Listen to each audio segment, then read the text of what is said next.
a champion. I'm a killer, I'm a savage, been that way since the beginning. Me and Twizzy really spitters, why the hell is y'all pretending? We just youngins on the loose, ain't no need for apprehending. And we never second guessed it, cause we always had a vision. I'm a beast, I'm a dog, tell me what's the plan of action? When I tell you that I want it, pull them out like Janet Jackson. Put your name on the boat, but you know I'm still a captain. When the liquor's in my system, baby, anything can happen. Got the west side of this, girl, I stress out for this. Got that cold blood in my veins like a reptile in this. Gotta make room for my team, don't get exiled in this. Trying to find Mr. Right and get you left out of this shit. Yeah. I've been trying to find my way back home. I've been riding down this road too long. Yeah, mama, I'm coming. I'ma keep running and running. I'm a champion. I'm a champion. I'm a champion. I'm a champion. I'ma keep running and running. I'm a champion.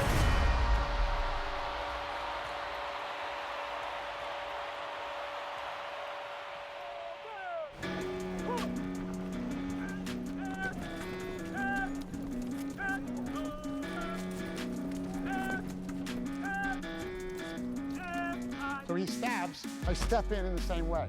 Now my hand slides down, and where are we at?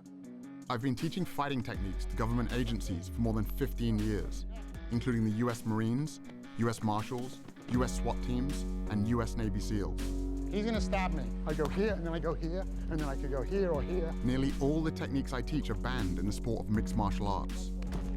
I can control the direction of the muzzle. You guys see that? These are some of the most effective and damaging moves you could use in a real-life situation, be it in self-defense, If I'm here, on the street, then I knee. or in war. Straight into the trachea. Now you're gonna knee, step back, and then rip. And the gun comes out. Good. This is life or death for these guys, and I'm honored to share this knowledge. Let's see your muscles, James. Let's see your muscles. Oh, yes. Go on, do it again and again. That's right. That's it. Power. James, he was a very lively child, quite hard to control. His teacher said to us, I'm finding it difficult to cope with him because he is so not aggressive, he is so... Lively, really. Lively, yes, I think that's probably the better word.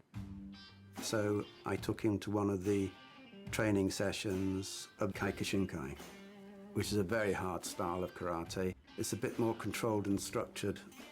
It calmed him down. From then on, he took the karate to heart. Bruce Lee was his hero as a child, and he had big posters in his bedroom. Like a lot of boys, I dreamed about becoming a kung fu master who could fight off bad guys in any situation. But when I was a teenager, I got attacked on the street and beaten up, coming face to face with the reality that all those choreographed karate routines I'd spent years practicing were completely useless.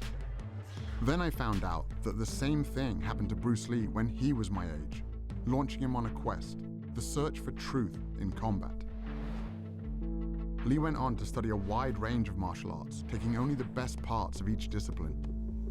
His philosophy was simple: research your own experience, absorb what is useful, reject what is useless, add what is specifically your own. Armed with this philosophy, I vowed to follow in Lee's footsteps.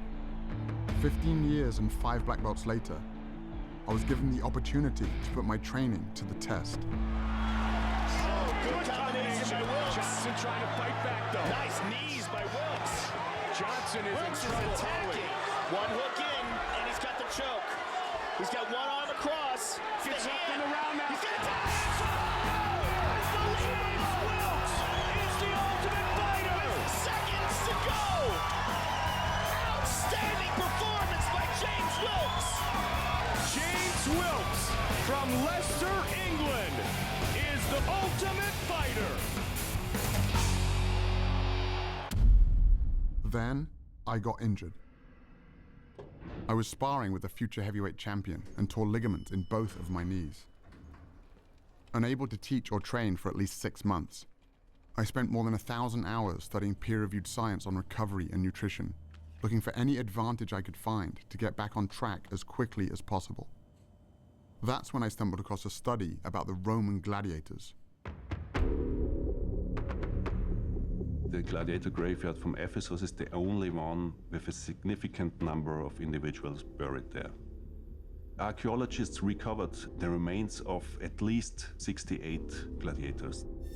There have been more than 5,000 bones analyzed for the study. We found in the cross-section of the bone very high bone mineral density, which indicated intense training and high-quality diet to build up strong muscles and strong bones. This diet gave the gladiators the nickname hordeari, which means beans and barley muncher. We know different food sources give different amounts of strontium in the bones. High strontium levels in vegetarians, low strontium levels in carnivores. If there is low strontium in the sample, the flame will stay blue. If there is high strontium levels, it will change from blue to red. The gladiators were predominantly vegetarian. This totally blew my mind. The gladiators were highly prized fighters who got the most advanced training and medical care in the Roman Empire. To think that the original professional fighters ate mainly plants went against everything I'd been taught about nutrition. And now, ladies and gentlemen, the one and only Superman. James, does Superman eat meat? Yes.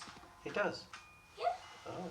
Could you tell us what sort of foods you eat at tea time when you come home? Nearly the same as dinner, but egg and lamb chop. Do you think all the other children should eat those sort of foods? Yes. In order to get strong?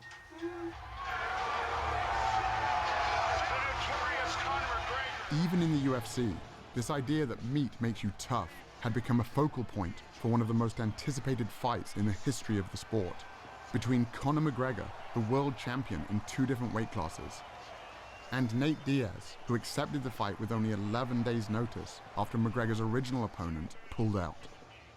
McGregor was a big meat eater. It's steaks every day for me. Steaks for breakfast, steaks for lunch, steaks for brunch, grass-fed, massaged, beef, all day long. Diaz was on a plant-based diet. Eat your vegetables.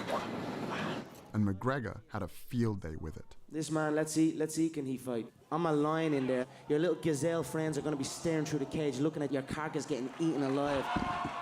McGregor was feeding off a stereotype that was pretty much universal. You hit like a vegetarian. I was curious to find out if there were any other elite athletes following a plant-based diet. The first I found was Scott Jurek, one of the greatest ultra runners of all time. Scott built his career running extreme distances over brutal terrain, conquering the sport's most prestigious races, including the Badwater Ultramarathon, 135 miles through California's Death Valley, with temperatures reaching 130 degrees. I was training for the Western States 100-mile race, which is like the Super Bowl of ultramarathon racing. And that's when I was transitioning to a plant-based diet. I remember doubting myself, even up to a week before the race, like maybe I should have eaten meat. But I led that race from start to finish and won it for 7 years in a row. And there was no question that the plant-based diet was fueling my victories. When I met Scott, he was gearing up for the greatest challenge of his career. Invite me over. When I'm moving, I'm definitely going to be eating. Having already mastered single-day endurance events, Scott was now trying to become the fastest person ever to run the entire Appalachian Trail, a distance of 2,200 miles. My goal is to break the record. 46 days, 11 hours. Let's go to Maine. 2 marathons a day over technical terrain. Average of 11,000 feet of climbing and 11,000 feet of descent every day, back to back to back to back. It's completely beyond anything I've done before. As Scott hit the trail, I was confused about how his meat-free diet could possibly give him enough energy. So I reached out to Dr. James Loomis, a team physician who was part of 2 championships, a World Series and a Super Bowl.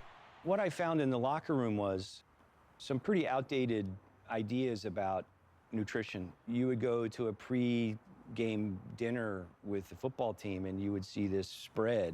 There would be steak and chicken, very much protein-oriented, because their perception was that the protein is what sustains their energy. But in fact, that's not the case.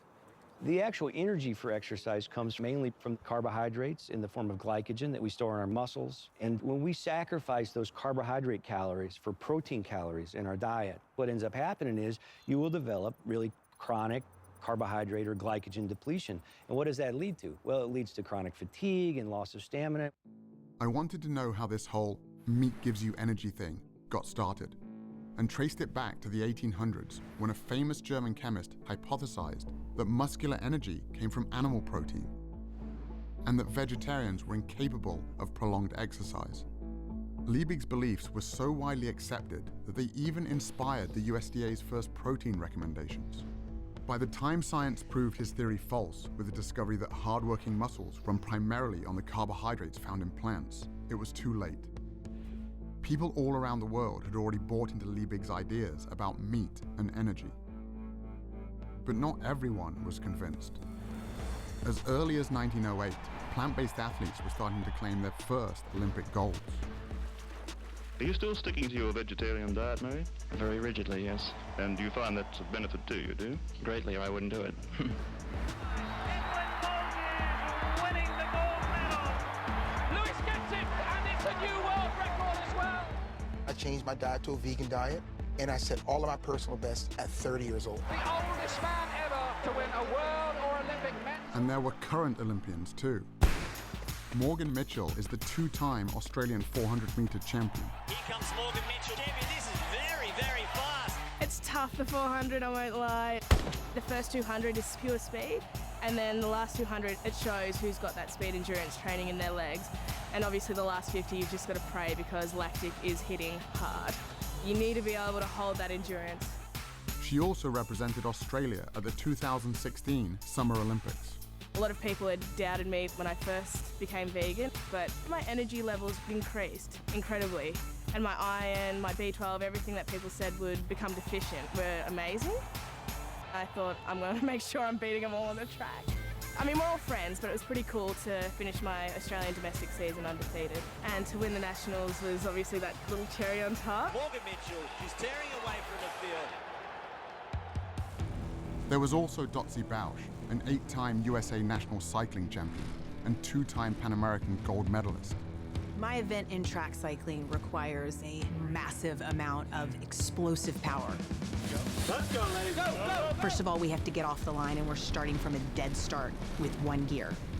We have to be able to move that mass, that weight, off the line and get it up to speed within 3/4 of the length of the track. My training regimen involved 6 days a week, climbing mountains up and down for at least 4 and 5 hours a day, hard track sessions, and then big gym sessions. I grew up in Kentucky, so that's the land of casseroles and barbecue and meat. So when I transitioned over to an entirely plant-based diet, I wasn't sure if I was gonna survive.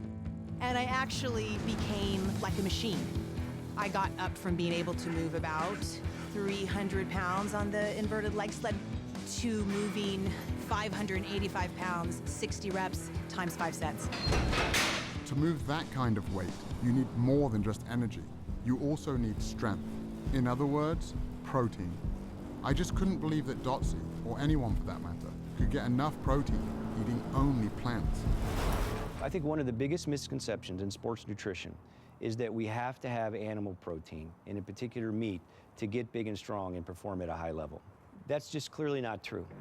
All that protein that you get when you eat a steak or a hamburger, where did it come from? It came from the plants that the cow ate. I was surprised to learn that all protein originates in plants. Cows, pigs, and chickens, it turns out, are just the middlemen.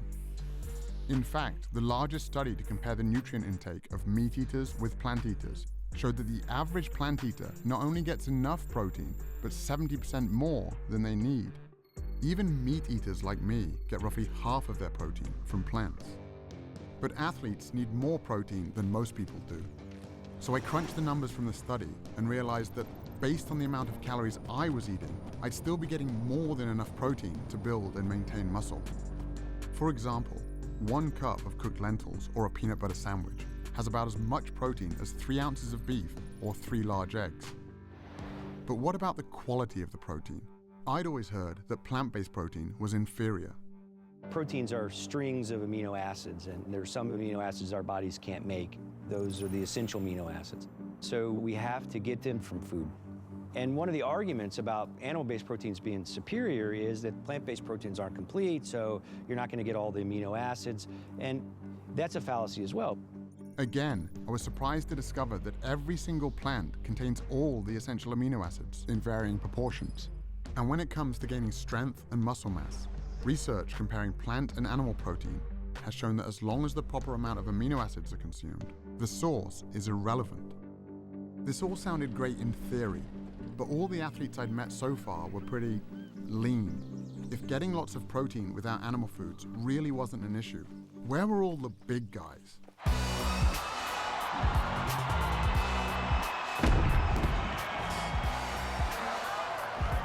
Kendrick Ferris was the only male weightlifter to represent the United States at the 2012 and 2016 Olympic Games.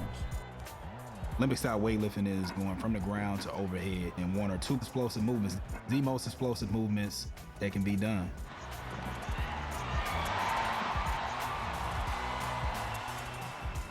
When I made the switch to a plant-based diet, they were like, I don't know how you're gonna lift that much weight, and you're not gonna be eating anything, you're just gonna eat grass, like how are you gonna be strong? I qualified for my 3rd Olympic team, you know what I'm saying? I broke 2 American records. I won the Pan Am Games. I was like, man, like I think I should have done this a long while ago. Like, why didn't I research this before? And Kendrick wasn't alone. 5,000 miles away, I found another strength athlete named Patrick Baboumian. Long minutes!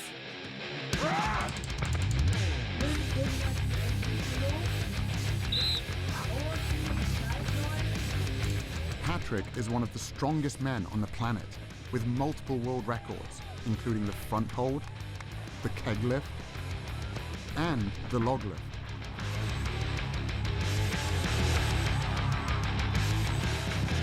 How could one of the world's strongest men be so powerful, eating only plants? No meat, no milk, no eggs. Most of the training I do at home because it's just more practical. Someone asked me, how could you get as strong as an ox without eating any meat? And my answer was, have you ever seen an ox eating meat? I stopped eating meat in 2005. Up to that time, I was 105 kilo. And now I'm 130 kilos. Also at the same time, I set like 4 world records. So when I stopped eating meat, I got stronger and bigger. Okay, so I just go under here. Okay, yeah. Really take care of, your back should really be straight. Get up. At 700 pounds, I could not move the yoke at all. It felt like it was bolted to the ground.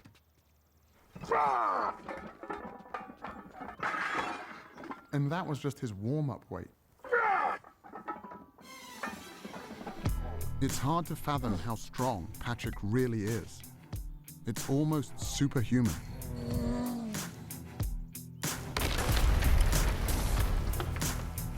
When I met Patrick, he was training to break the world record for the heaviest weight ever carried by a human being. To break that record, Patrick would have to carry 1,224 pounds. That's the weight of a horse, a distance of 33 feet.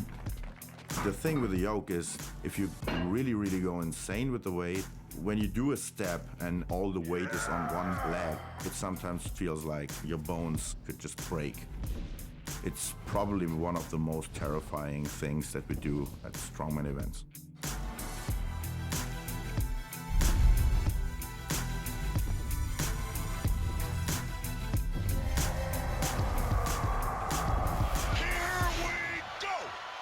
When Nate Diaz stepped into the cage to face Conor McGregor, the Vegas oddsmakers had Diaz as the 4-1 underdog. He caught him again with a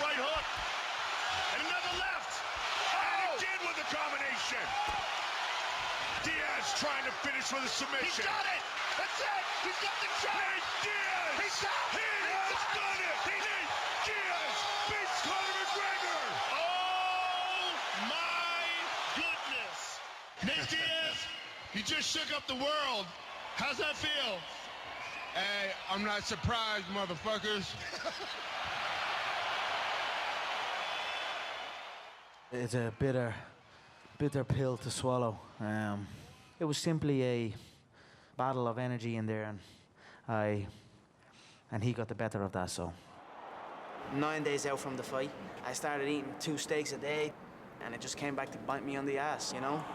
This was the greatest upset in UFC history, and it turned out Nate wasn't the only plant-based fighter out there.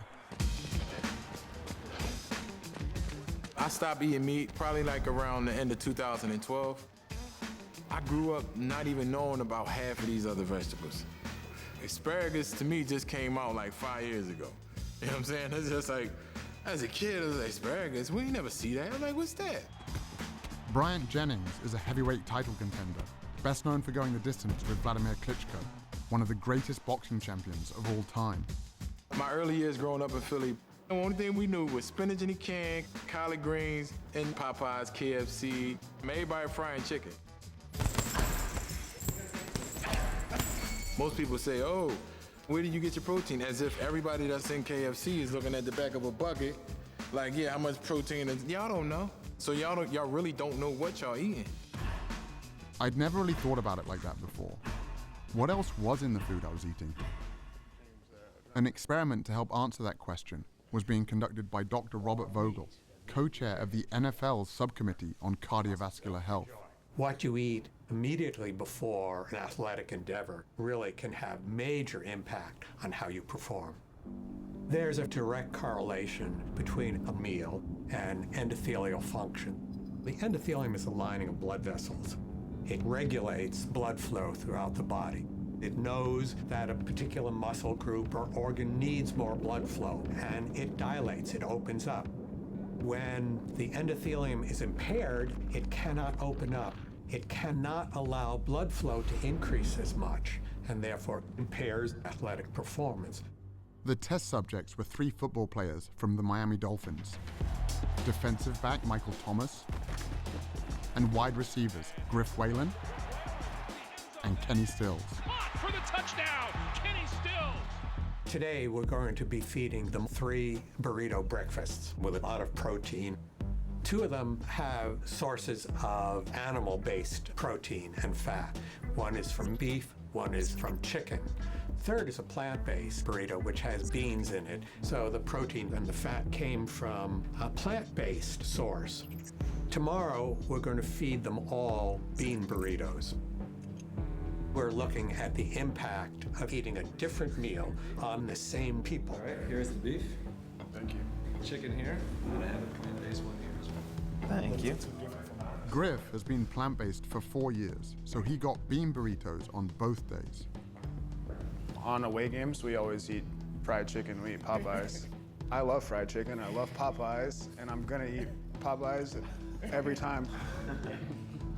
2 hours after each meal, the players had their blood drawn and put into a centrifuge. The red blood cells sink to the bottom.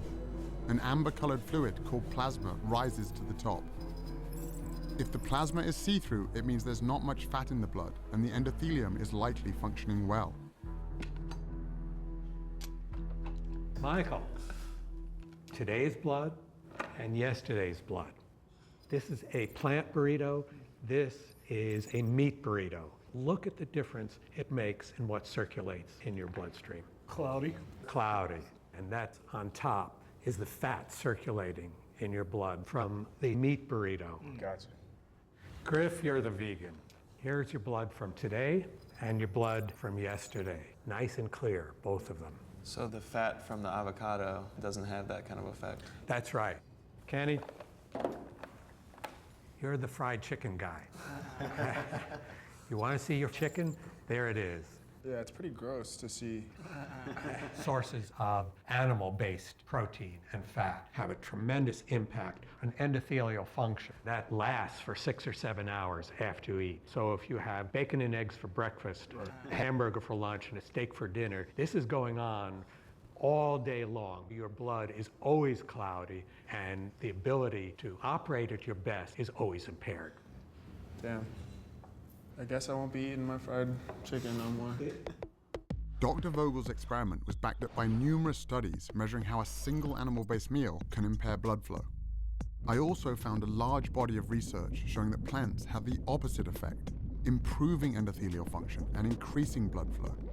Controlled studies show that simply drinking beet juice before training allows subjects to cycle 22% longer and bench press 19% more total weight. I've seen races where it has come down to the 1,000th of a second. Sometimes you have to do things that you know your competitors aren't doing, getting every single advantage you can. Knowing I could get enough energy and protein was one thing, but seeing what a single animal-based meal could do to an athlete's blood sealed the deal. It was time to give this plant-based thing a try, but there was only one meat-free meal I could think of. Hi, what can I get for you today? Could I get 2 bean burritos, please? Bean or beef? Bean. All right, I'll see you at the window, okay? Thank you. You're welcome. When I went plant-based, I thought that it would be a longer transition, but I just immediately started feeling like I could go kick ass and not need the recovery in between. It was mind-blowing to my teammates. They were tired of me saying, like, let's go again and again. Recovery is the most essential element of an elite athlete's existence. It's damage repair, and you do that over and over again. Because if you can do more work and more repair, you're gonna be the better athlete. Dotsie was right. Bouncing back quickly between workouts is a huge advantage for any athlete. But the idea that food could be the secret weapon, I had to find out more. Dr. Scott Stoll is a former Olympian and a team physician for the USA Olympic team. I work with professional athletes that are very interested in protein. Protein's important, but which package is your protein coming in is the better question to answer. The plant-based protein versus the animal protein, which package is going to help the body overcome inflammation and help the body to recover? In animal products, you're getting protein packaged with inflammatory molecules like new 5-GC, endotoxins, and heme iron.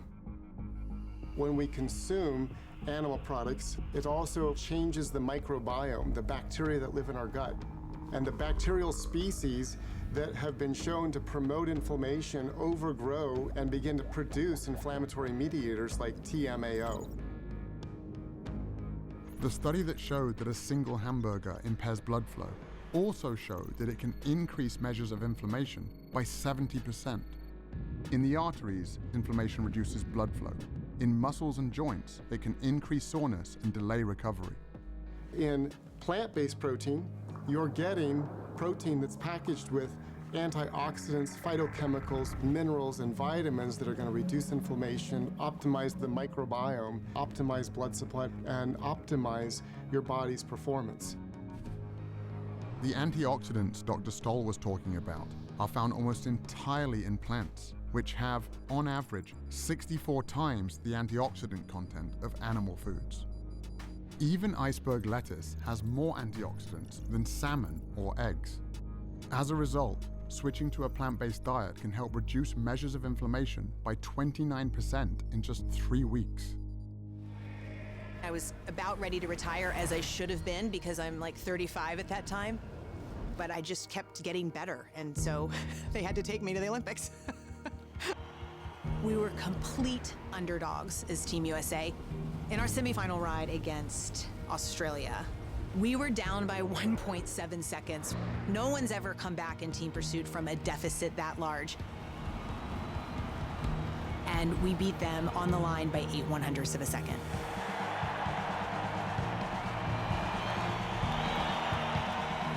I was 39 and a half years old when I stood on the Olympic podium. I'm still the oldest person male or female, to even go to the Olympic Games in my event.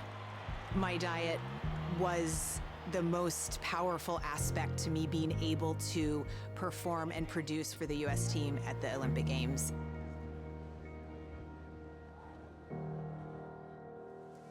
All of these athletes and their stories were impressive, but my goal from the beginning was to recover from actual injuries, like the damage I'd done to my knees. And he's down at the line of scrimmage in the arms of Derek Morgan. Derek Morgan had been on a similar journey. In the NFL, the injury rate is 100%. It's a violent game. Hit hard and goes down there. And so how you respond to injury and how quickly you heal from injury is important, because if you're not on the field, you're not helping the team. I was reading the research and seeing that a plant-based diet could be beneficial specifically for recovery. And so I started incorporating it, and I started seeing really good results with it. I was recovering better. I wasn't getting as sore. I was a lot less swollen. Basically, to confirm what I was feeling, I got my blood tested. 6 months after being on the diet, all of my markers were down, my blood pressure, my cholesterol. But the main thing I was looking at was the inflammation marker in your blood, and mine was almost obsolete. It wasn't there anymore. A whole food plant-based diet is going to optimize the growth of blood vessels into damaged tissue. It's going to lay down new tissue in tendons and muscles. It's going to stimulate their immune system to fight off infections. So almost at every level, eating the right foods is going to accelerate the healing process. 6 weeks into my personal plant-based experiment, I went to the gym to see if I could notice a difference. I wasn't able to spar or wrestle yet, so I decided to hit the battling ropes. At my gym, lasting 10 minutes on the ropes gets your name on the wall. Only a few people had ever hit 20 minutes.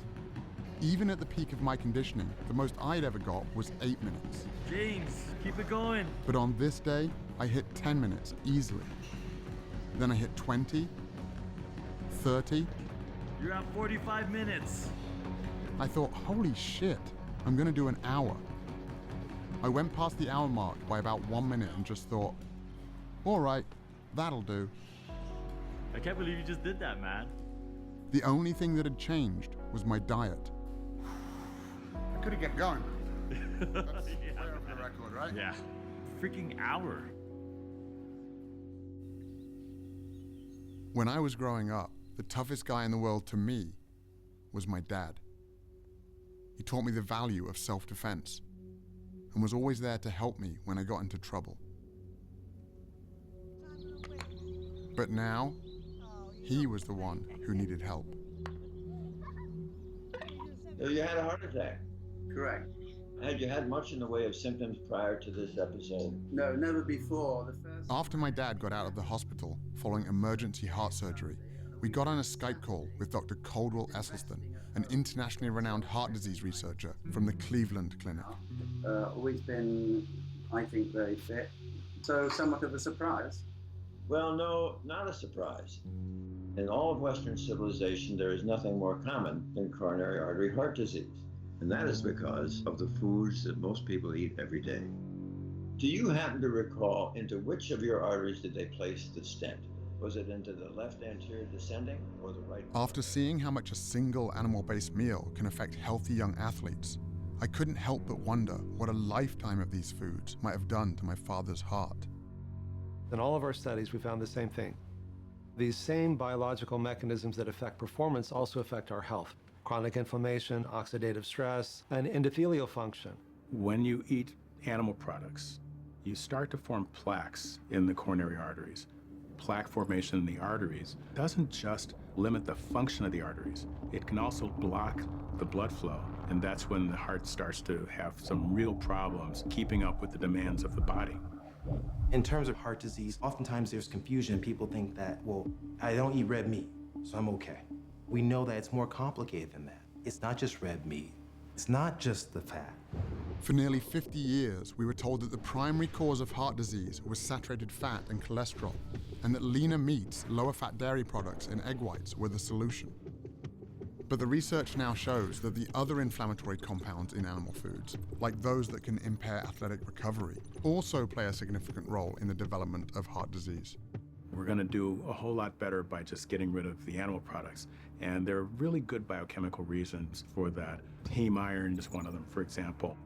Heme iron is from an animal source, right? So most commonly you think red meat, even though poultry have it, fish has it. They did a meta-analysis looking over 6 prospective dietary studies, over 130,000 patients, and they came to the conclusion that 1 milligram a day of heme iron is associated with a 27% increasing risk of coronary heart disease. To put that in perspective, an average hamburger patty has about 2 to 3 milligrams. And it isn't just the iron in animal foods that can cause problems. It's actually the animal protein itself. It's not just red meat, not just chicken, not just eggs, not just milk. It's the ingestion of any animal protein. At that moment in time, a process begins at a chemical level inside the body. When the protein found in animal foods is cooked, preserved, or even just digested by our gut bacteria, highly inflammatory compounds are formed that corrode our cardiovascular system. This helps explain why people who get all of their protein from plants reduce their risk of heart disease by 55%. It would also help explain why the only diet that has ever been shown to actually reverse heart disease is a plant-based one. What we found is that in the first month, there was improvement in blood flow and the heart began to pump blood more normally. After a year, even severely clogged coronary arteries became measurably less clogged, and even more improvement after 5 years. But in the randomized control group, who were doing just what their doctors told them to do at the time, less red meat, more fish and chicken, little exercise and so on, their arteries got more clogged after 1 year and even more clogged after 5 years. While all of this sounded promising, my dad didn't just need to get better, he needed to get better fast. The stents in his heart were only a temporary solution. He could have another heart attack at any moment. I found some hope at a firehouse in Brooklyn, where Dr. Esselstyn's son Rip, a former firefighter and professional triathlete, was launching some of New York's bravest on a powerful new program. What's the #1 killer of firefighters in the line of duty? Heart attacks. 67% of firefighters who perish from the line of duty die of heart attacks. So this right here, that is what we call a healthy artery. The blood can flow through this huge opening here, and this is what happens after decades on the meat and dairy diet. Okay? If you guys have been eating this way, I want you to take the 7-day rescue challenge. We bought you guys plant-based groceries. I want you to give yourselves the chance to see what your internal biochemistry does in just 7 days. My cholesterol's elevated, my LDLs are always very high. The same job that I was doing like 10 years ago without an effort, without taking an effort. Despite working out all week, playing sports, my cholesterol's high and growing by about 10, 15 points every year for the last 5 or 6 years.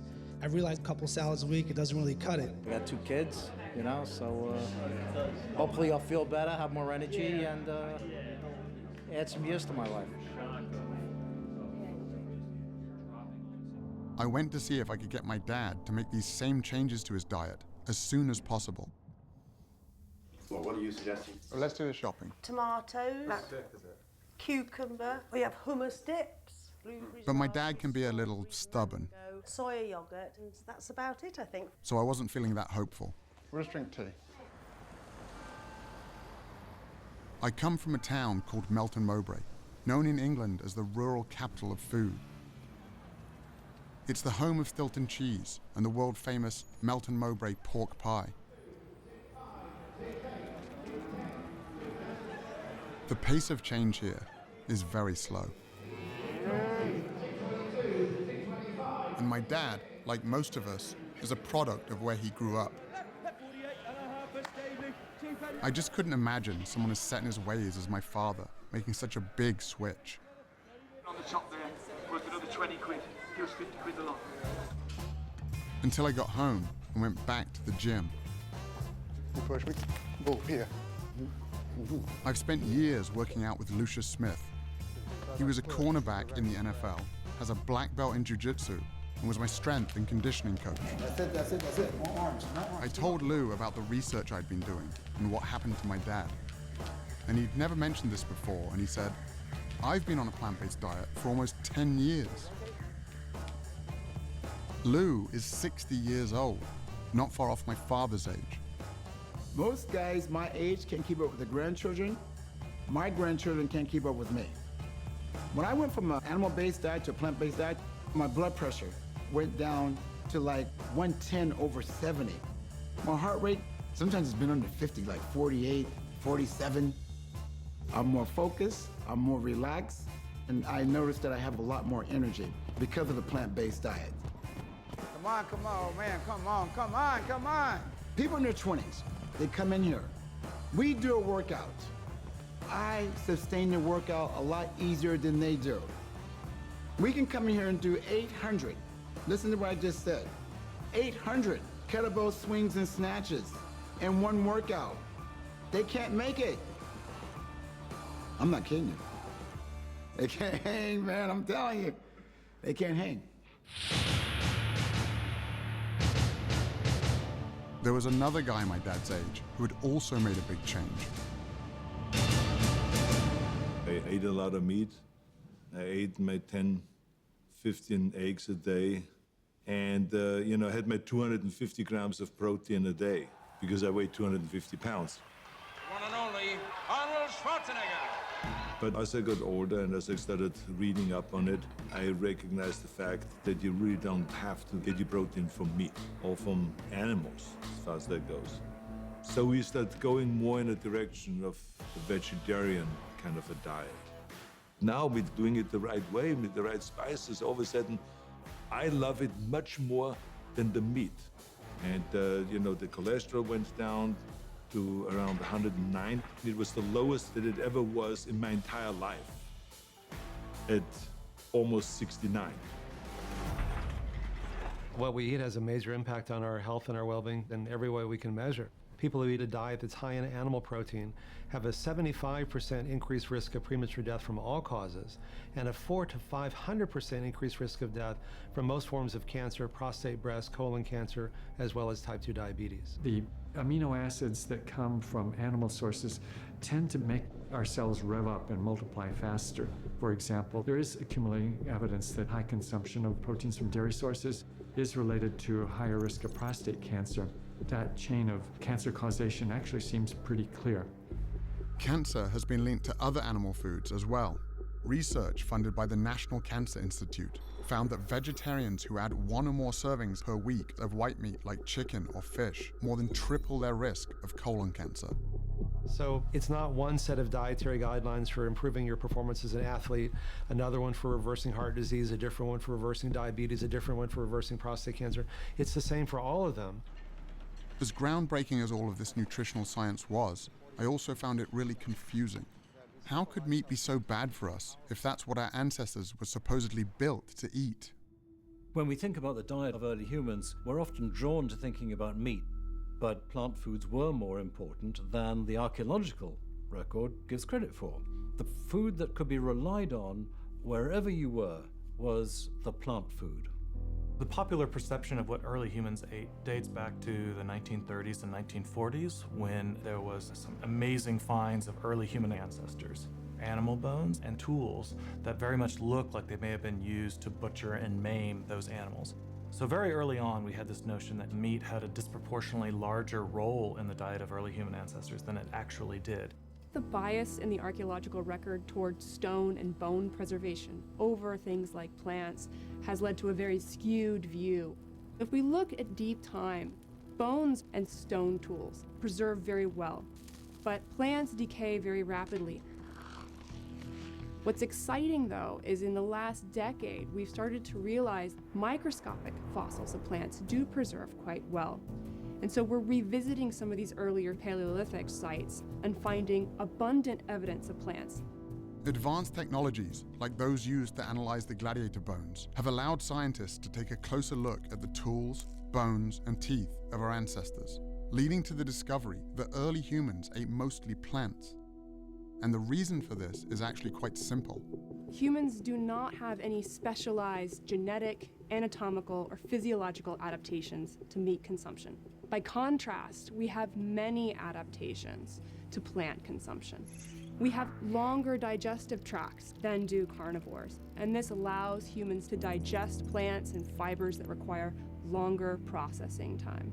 We also lack the ability to produce our own vitamin C. Vitamin C is found in plants, so the fact that we cannot make our own indicates just how reliant upon plants we actually are. This is why we have trichromatic vision. This is very different from carnivores, which have dichromatic vision. We can see more colors, and this is very important, especially if you need to find fresh, ripe fruit.